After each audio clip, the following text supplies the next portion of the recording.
Ever since Donald Trump has won the US election, governments across the world are trying to figure out what his second presidency will mean for them.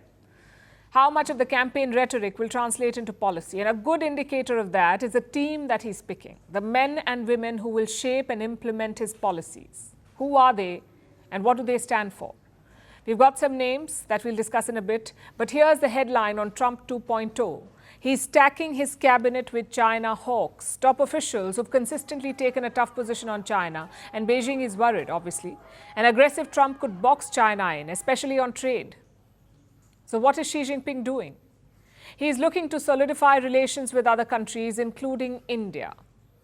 Look at this report in the Indian media. It says Chinese officials are praising the chemistry between Modi and Xi.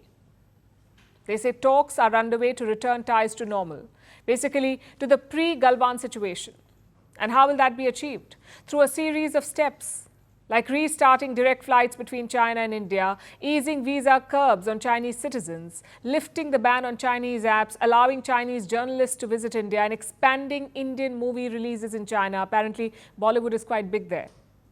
Now, some of these asks are reasonable, like visa curbs and flights, but restoring Chinese mobile apps will be a tough sell. Remember, India banned dozens of Chinese applications after the Galwan clashes, like TikTok, PUBG, Weibo, WeChat. All of these apps were blocked in India, are still blocked in India. You can see why China wants to reverse that ban. Because India is a lucrative market. There are more than 700 million smartphone users in this country. Chinese tech giants want to tap into that market. But will India agree? Like I said, it's a tough sell. Indian officials have raised privacy concerns over Chinese apps. So the issue is not just political. There's also a strategic angle here, which is why India should be wary of rushing into such conversations. The border deal was struck in late October. Disengagement is over, but de-escalation remains. Both sides have tens of thousands of soldiers still deployed in the region. The goal must be to reduce that on both sides, to return to the 2020 status quo. Only then should such conversations be opened.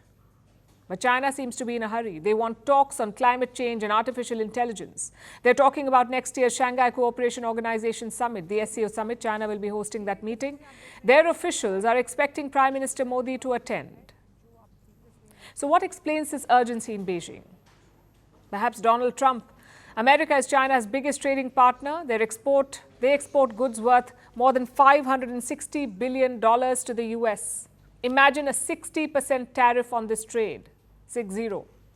Chinese exporters would lose out big time. Maybe that explains China's urgency. They feel India and China are on the same boat. Their officials say both sides should work together to navigate the Trump presidency. But is that true, this assessment? Are India and China really on the same boat?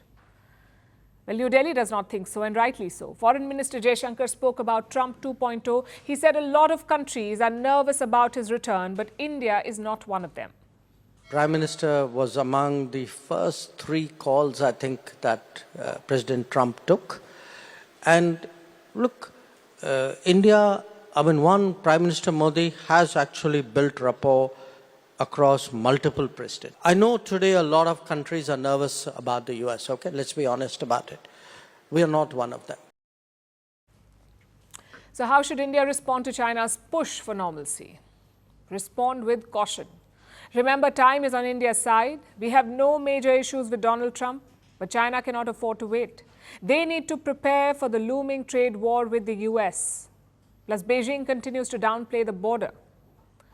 Listen to what their officials have said. The border issue has to be resolved at a faster pace, but we don't think that that issue should be at the center of the relationship. Well, India's position is quite the opposite. Fix the border, then focus on normalization. That's why it took so long to strike a border deal. China kept saying, forget the border. India kept saying, that's our first priority. Chances are this policy will continue, at least on New Delhi's side. China will have to earn India's trust at the border, complete the de-escalation, allow seamless patrolling, and restore the 2020 status quo. Until these steps are completed, India should remain alert and cautious.